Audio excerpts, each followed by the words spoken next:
Hey, everybody. Welcome to Perpetual Motion, a program about current trends, communication, wellness, and relationships.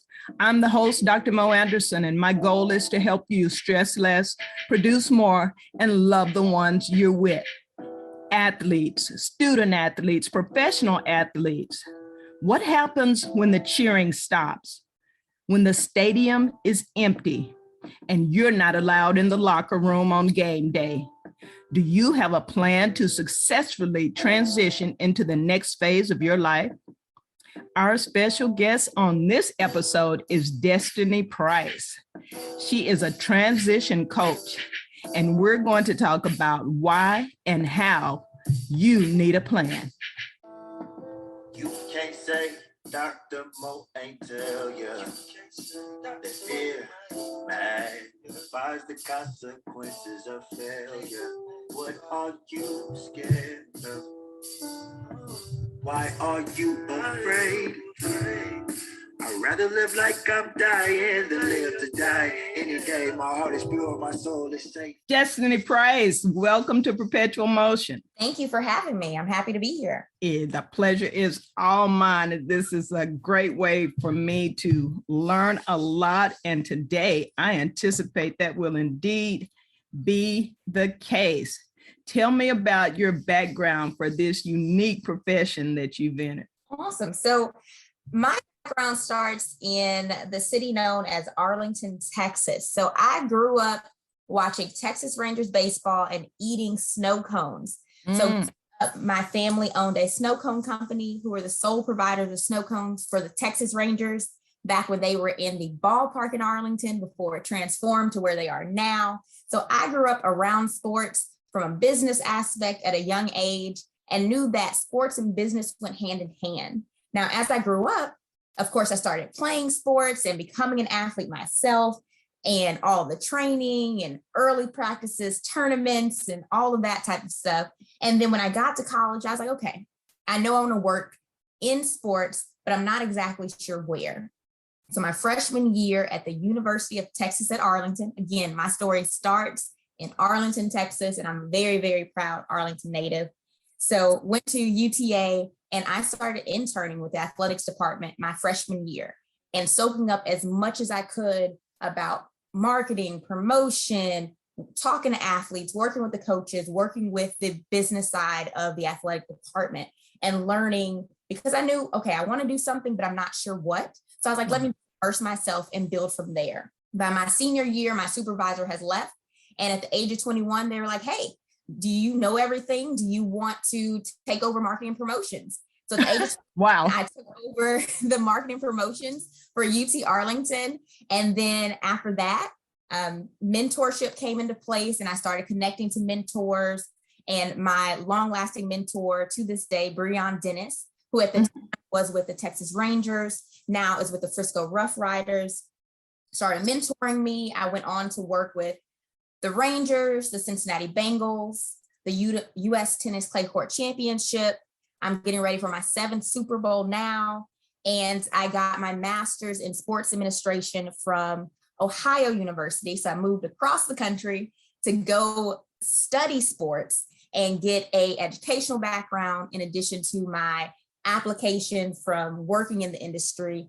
And while I was at the Ohio University, I realized, hey, you know what? There's a void here that's missing. And I think I can fill this void because my goal is always to help people. So when I was at U, I was a graduate assistant career coach. And what I did was I worked on resumes, I worked on preparing people for interviews and all that sort of thing. And I realized, hey, no one's doing this for athletes. I'm studying sports, I'm sitting in the classrooms, I'm listening to how these future change makers in the sports industry are talking about athletes as commodities and not beings. And that didn't sit well with my soul. And I was like, okay, these are humans, first off. So we need to think about them as dynamic human beings who are always evolving and growing and have future aspirations, because ultimately their athletics career is going to end. So what's next for them? And literally it all came together for me in Athens, Ohio. It all just clicked, like, what is next for them? That's the question that a lot of athletes have. but most people don't have the answer to. And So that that led me to where I am now. the acronym WIN then stands for what is next. Very, very clever. You figured out a niche and you jumped in and filled it, which I love. That's ambitious and probably unusual too. I looked on Amazon today. I Googled, I was looking for people that do this type of work that you do. And like you said, there are not a lot. And I would imagine at the time that you decided to go into it, there weren't any. So I'm not negating what you said because there's not a lot now. But I didn't really see very many women at all. I saw former athletes talking about their transition, but not anybody talking about how to help current athletes and future athletes, professional student athletes. So you started when you're the founder and head transition coach. Tell me about your company and your partners too. Your partners look dope. I was really impressed with the bios I saw. Yes, my partners are amazing. And you know what's crazy? I told them this vision in 2016. So I had the vision. They actually, at the time, were students at Ohio University. I was the assistant director of career management at that point in time. And what I had done was I had went to Jo-Ann's Fabrics. I had gotten wooden letters, W.I.N, and I had them sitting in my office behind my desk. So when people would meet in my office, they would see WIN behind me. So Jada Pollard and Kayla Hunter, my two partners. So at separate occasions, they were in my office and they were like, what is WIN? What does that mean? Like, I get WIN, but what does that mean? So I explained the vision to them. They were both interested in getting into the sports industry at the time. They're now successful and just doing amazing things. And they were like, when you're ready and to take on partners, let me know. Like, I want to do this with you. And they bought into the dream from the ground floor, the vision. And they were like, when you're ready, let me know to expand and to take this further than you can do by yourself. And we're going and we're helping as many people as possible. And I love, love, love working with them. They both bring a plethora of knowledge and experience that is just helping us help more people.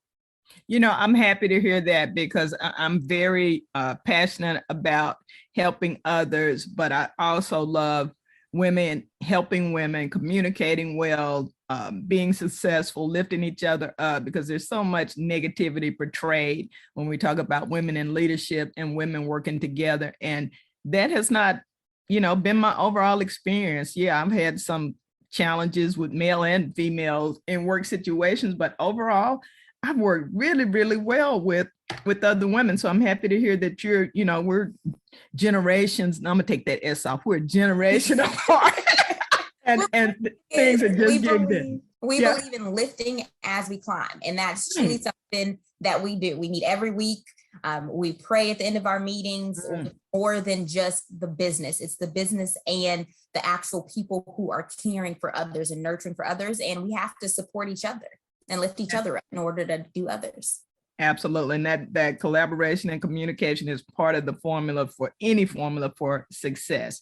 So let's dive into this a little bit. I know you know the data and the research, but tell me in a way that I can understand, why is it difficult? Why is it so difficult for student and professional athletes after retiring from competitive sports? There are several reasons. So think about it like this. When you've grown up specializing in one thing, right? Because this generation of athletes is really specialized in one sport.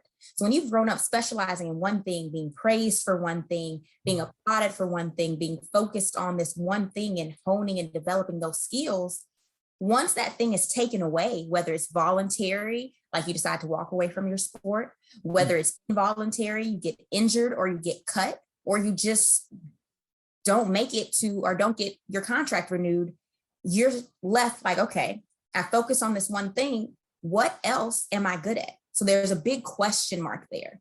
There's that loss of family because your teammates and your coaches become a family. So your family's been taken away from you. The loss of identity. No one may be there cheering for you anymore if you don't have a strong support system. And so you feel very isolated and alone. And that's what we've heard and realized from a lot of athletes and witnessed ourselves. So that's a big challenge of that imposter syndrome of, okay, if I try this Am I going to be even good at it? And then, okay, well, if I want to do this, but I don't know where to start or how to start, because I've been conditioned to show up to practice, show up to game film, show up to the game, show up to class, show up to whatever it was, the structure. Now that structure is removed and I'm left to my own devices. But what do I do and where do I start? That is why we realize, athletes thrive with coaching. That led them to be successful. They learn under the tutelage of coaches. So we don't think that coaching should be eliminated once you stop playing. You just switch to a different coach. So just like if you switch positions, right? You have quarterback coach, you have your offensive coaches, defensive coaches, you have your coaches that specialize in different things if you're doing a different type of sport. You switch to a transition coach to help you through this phase of life and transitioning to what is next. And that starts with identifying who you are and what you desire to do, and closing that gap between who you are and the skills you currently have and where you want to be. Got it. And I can see where that leads from having confidence based on your physicality and your external abilities to an internal confidence and esteem that might not have been there, even though you were operating at very high levels. All of us are familiar now with life coaches and wellness coaches. So leadership coaches, absolutely, it makes sense to have a transition coach, particularly for someone who's excelled at a very high level and probably been successful at it, and then have that taken away from it. You painted a vivid picture of that. For athletes, you described some of the things that they do that made them successful, or having the teammates around them and the coaching. What characteristics do athletes learn from their coaching and their competitiveness that translate well to the next chapter after sports? Yeah, there are a ton of characteristics, and I can go on and on. Well, give us 4 or 5. I'll keep them brief. So one is athletes are determined, right? Like that determination is built inherently in them. They're leaders on and off the floor, the field, or whatever space of influence they have. And they have discipline to wake up for 5 a.m. practices, to stay late doing individual trainings. That is discipline. And if you think about non-athletes and compare them to athletes, sometimes it's a struggle for people to wake up to get to the gym or to do things that they desire to do if they haven't have that discipline instilled in them. Athletes have that discipline. Additionally, the drive, the teamwork, the rising to challenges. So yes, you had a loss, but guess what? You got to wake back up at 5 a.m., go to practice and figure out how to improve and get better so that your next game is a win. Your next competition is a win. So not allowing adversity and challenges to stop you or hinder you from progressing. Those are innate skills and characteristics that athletes have developed over time, and that translate well to life after sports. Absolutely. I can see that. And not even just losing and being ready for the next game. But what makes us all, one of the things that makes me love sports so much is the comeback, the 4th and 1 or the third quarter, and they're down by 3 touchdowns and somehow manage to get, and not give up and not get discouraged and get depressed and somehow come back and win the game. And then, we're happy all week long because of. Yes, we love an underdog story, right? Absolutely. For the underdog. We want to see you win. We want to see you. Heck, I want to win. It's a underdog every day out there for a sister in the South. But anyway, exactly. That's another show. Right there, what you just said, is that perspective, right? So it's helping athletes understand that perspective switch of, hey, just because you were competing in that competition of organized sports is the way, you're still going to have to compete with yourself every day to get to what's next for you, and switch that perspective of the competition is still there, but the opponent is different. The opponent is yourself from the day before.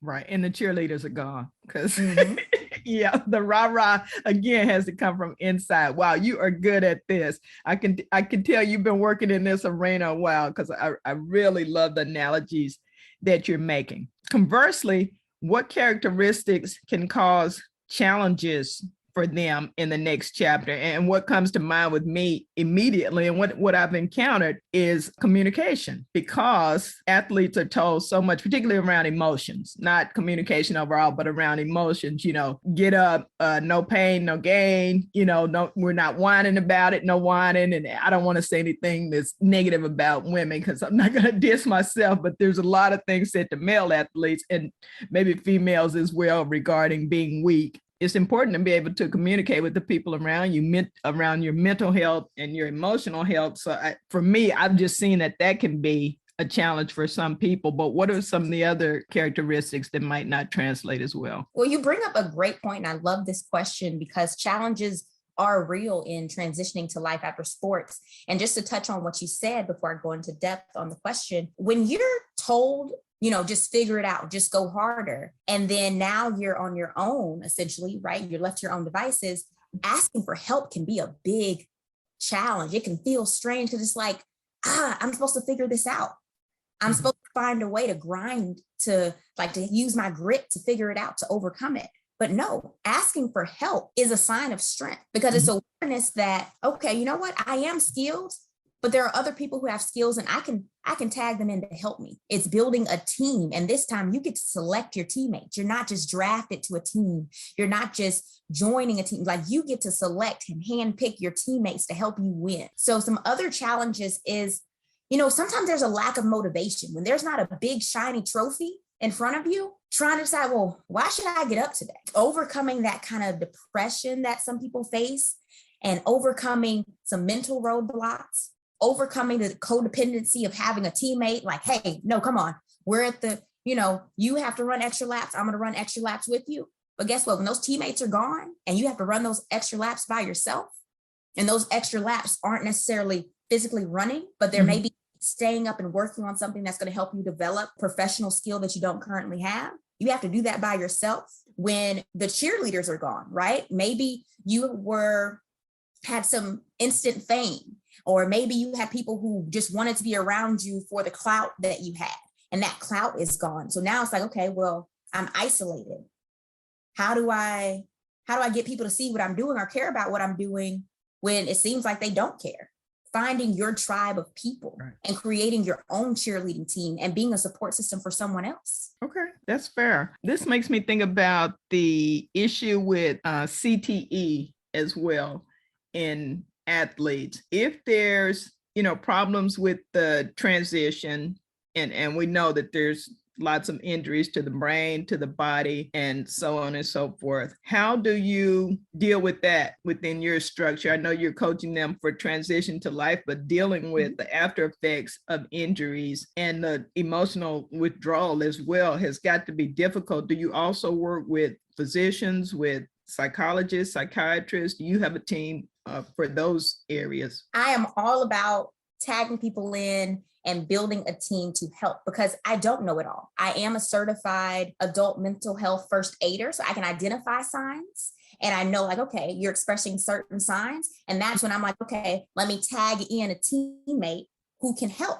So yes, I have some people, but I'm always open to bring more teammates onto the roster to help, because the goal is to help. So if anyone is listening to this podcast and you are skilled in these areas, hey, we're happy to tag you in. So reach out to us and we would love to have you join our team. So I love that 360 approach, because that is not happening enough. And so I'm big on, whenever I get an opportunity to talk about the importance of mental and emotional health, because you can be physical or very successful at your job, but if you don't have that part together, then you're going to suffer and your family's going to suffer as well. So I'm still a little bit curious about how your program works. I don't want anything proprietary, but say, for instance, somebody's struggling with this. I don't have the people around me cheering. I don't have, the I don't want to say groupies, but I don't have the fans. I don't have all the adoration. I mean, what types of, do you give them drills? Do you give them homework? I don't know what just give me an example of how you address, if not that issue, another issue and approach you might take. Yeah, great question. So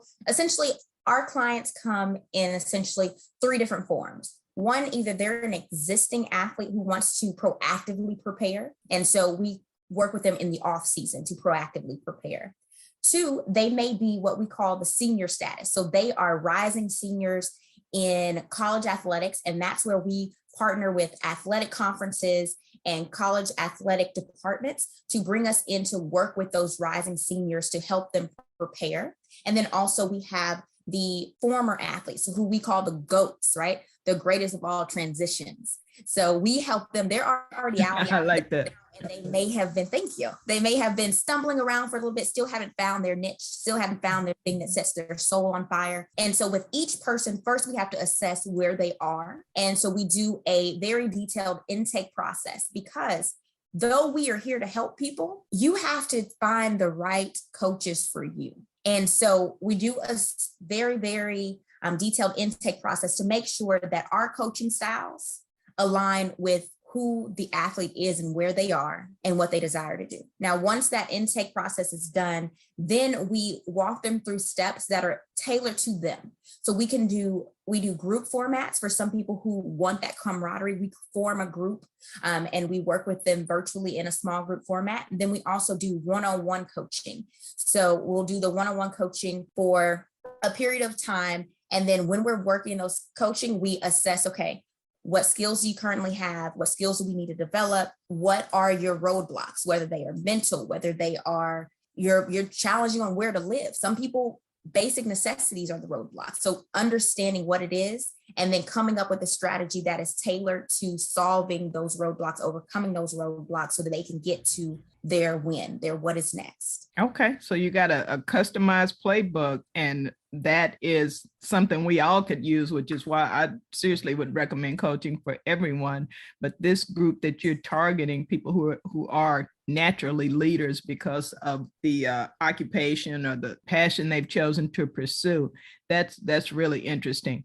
What for parents? I'm thinking there might be some mothers or grandmothers listening to this, and they've got some, one of my sons, Tony, was just exceptional. My oldest son, from a very young age, I could see that, he would have an opportunity to excel at sports. But how can you intervene early? What are some things that you said that you're working with rising seniors, but I can see where even earlier there might be a need to start working on some of these skills. What options are there for parents of younger kids to help them if they're in if they see that they're in this type of position? Because that adoration can start in elementary and middle school. And when you've constantly got everybody wanting you to come to their birthday party and all the girls want to date you or all the guys want to date you, all that attention, that can really start doing a number on you before you ever even get to be a senior. That was a long, convoluted question. Just say whatever you want to. No, you're good. I love it. I love it. Parents are vital. Aunties,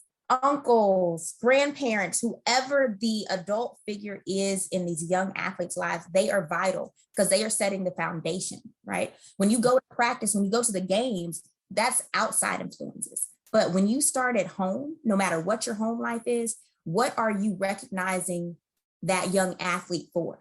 Is it just their physical abilities, or is it, man, you know what? You have great leadership skills. You have great focus. I see you're excited about this sport, but I also see you're musically inclined. I also see you love reading. Like, start praising them and encouraging them in a diverse array of things, not just pushing them in one thing. Yes, we want to push them and see them excel to their highest ability in everything they do. But what are we putting in front of them? What platter or buffet of options are we putting in front of them? Because you know what? They don't know what they don't know. Right. So if you give them an option or opportunity to try different things and encourage them in different things, then they won't be able to explore those things for themselves. So exploration at an early age from inside the home is a good place to start. Additionally, when it comes to external coaches, like whether you are elementary, YMCA coach, middle school coach, high school coach, whatever coach, if you're listening to this, make sure that you are invested in your players when they take off that uniform, whether that is showing up to their birthdays and just celebrating them as an individual, whether that is, hey, let's go out, come over for dinner, or let's go out to eat and let's just talk about you and what you want to do in the future. Just start asking them these questions early so they can be challenged to start thinking of the answer. And they don't get to the end of the road and they're like, oh, no one's ever asked me this. Dang, I don't know how to answer that question. Challenge them early. So you're not 30, 35 years old wondering what is next with a sense of panic. that you've already charted the road.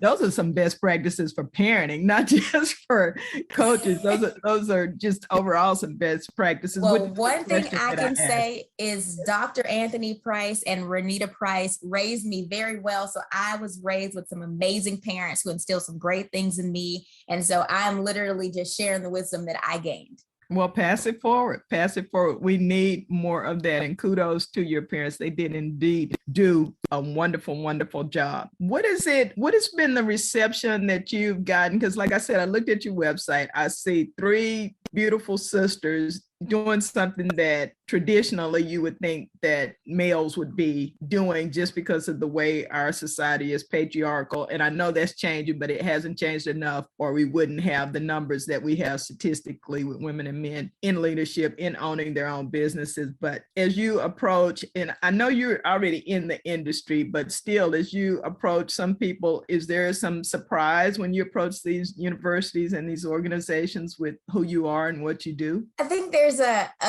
positive surprise, yes, of the plethora of experience that we bring to the table combined, and then also surprise of, oh, okay, you're approaching us and you want to team up with us in advance as opposed to us trying to seek out services. Because a lot of athletic departments want help, but they don't know who to reach out to help their athletes. But then also when it comes to us being 3 Black women who have a desire to help athletes of all different backgrounds and nationalities, is that, the Black woman naturally has that nurturing role, right? But we all have 3 distinct different personalities. And that's why I love having coaches with different coaching styles, because it's great and it connects with different athletes in different ways. So getting to know each of us and seeing our different coaching styles surprises people. My coaching style is challenge and support. I'm going to challenge you, but I'm also support. I'm not going to leave you out there, because it can be scary to be challenged on things that you're not used to being challenged on. Absolutely. Challenge and support and finding that balance. So each of us have our own unique coaching styles, but a lot of people view it as, okay, these are our big sisters coming in to give us words of wisdom and to really help us strategize. Like, they're really here to help us. So it's really well received, and people are reaching out and like, hey, like, I want you to come speak to my athletes. And we're happy to do so. So now, of course, I'm curious what the other 2 styles are, though, since you said that you talked about having 3 different styles. I'm just curious, what are their styles like? Your part. Okay. So Kayla's style is literally, her approach to coaching is observing and empowering. So first she's going to see, okay, what is your natural strengths? What are your natural gifts? So she observes them, and then she's going to empower you in them. She's going to help pour into what she has observed and what she's displayed. And then with Jada's style is really listening and guiding. So she's listening to what you're sharing, whether it be your fears, your excitements, your pain points, whatever it is. And then she's guiding you and helping you overcome those roadblocks, overcome those fears, and really get to what is next for you. So everyone's coaching style is different, but it is wonderful when they work, and just watching them work is wonderful. Absolutely. And what the word I hear you saying a lot that resonates with me is listening. I did a podcast recently with Robin Shine on active listening. And we all know the, habits and styles of good listening, but she said that active listening is about building a relationship, and you have to be genuinely interested in someone. So it's not just mimicking words or a style, but actually being interested in them. And that's part of coaching and teaching, is that first you have to find out where people are and what they want. And so I think that's beautiful. And obviously you guys have the background to be able to do what you're doing. And I'm glad you're being well received. I was curious about that, because things have changed so much since my generation, and every little bit of change is welcome to me. So thank you for sharing that. It's positive surprise also. Has there been anything surprising for you since you started your business and you're working really hard, you're working it, girl? Well, thank you. Surprising for me, I think what's been, I guess, and it's weird to say this surprising, because God shows up and consistently shows up. So he gave me a word for the year, and his word for 2021 was consistency. And he was like, if you are consistent this year, literally things are going to line up. And a lot of that consistency came around writing the book, which I know I'm speaking on a little early, but writing the book and being consistent with Jada and Kayla and getting this book done. And everything's just falling into place. So I'm so excited for this next partnership venture to be rolled out. No, that's a great transition. Let's go with that question. You have written a book about transition to W.I.N, and tell us about the book and when it will be out and how people will be able to get the book. Yes. So the book is entitled The New Game Plan, a transitional guide to life after sports. So our idea behind this is to make it, one, readable for an athlete, whether they are a retired athlete or an existing athlete, no matter what age range. We want it to be readable, we want it to be engaging, and we wanted it to be something where it's like, okay, I'm reading it, but I have activities and guides where I can actually write it out, think through some of these things. So going back to that parent question you asked earlier, like, how do you start? You can literally get them this book and they can work through it. So we have hard copy, we have audio, and we have digital versions, and they can literally work through the exercise and start thinking through things and really understanding and gaining some insight on themselves, because it starts with you. You have to know what you value before you can tell anyone else what it is, right? If you don't know what your top values are, it's hard to move forward, because it's like, well, I don't know what's important to me, but you said this was cool, so let's try it. And then you find out that it doesn't resonate with your soul. So the book is designed to help athletes, no matter what stage they are, start to look within and work through some challenges. Well, congratulations on the book. It sounds like an interesting read. I look forward to getting my signed copy. And kudos to you for going ahead and doing the audio book as well, because people receive information in different ways. And so many people like this podcast now are able to listen to information while they drive, while they work out or whatever. And particularly with athletes, I mean, there's no excuses now for you to get this information and better be able to make the transition. And it's never too late either. I'm just throwing this out here on my own, because I know some people in their 40s and 50s still talking about, back when I was a Longhorn and played cornerback. Okay, dude, come on now. And not only happy to help that former Longhorn. Send them I will be making a referral. Send them our way. It's not just a memory. It's like, you can emotionally and mentally get stuck in a place. We all have our memories. I still talk about stuff back at Baylor, but the concurrent moving forward in other areas of your life to complement those lofty achievements, because that is a big deal that you got to play at UT. No shade on them, even though Baylor is my school and better. So what, in talking about what you're doing with athletes and what needs to be done, and many have been able to do it successfully with the support of their family and their community, but a lot, would have and will benefit from what you and your team are doing. But how would you measure success for an athlete having made a successful transition to the next chapter or the next phase of their journey? That is a great question. How do you measure success? Success, in my mind, for an athlete involves them being happy when they go to sleep at night and happy when they wake up in the morning. So they've identified whatever it is that gets them like, you know what? I enjoyed today. Let me go to sleep. And it's like, you know what? I'm excited about today. Let me wake up and let me get going. So for some people, it's transitioning to be a music DJ, and they love music, and now they're DJing corporate events. Some people, it's starting a business.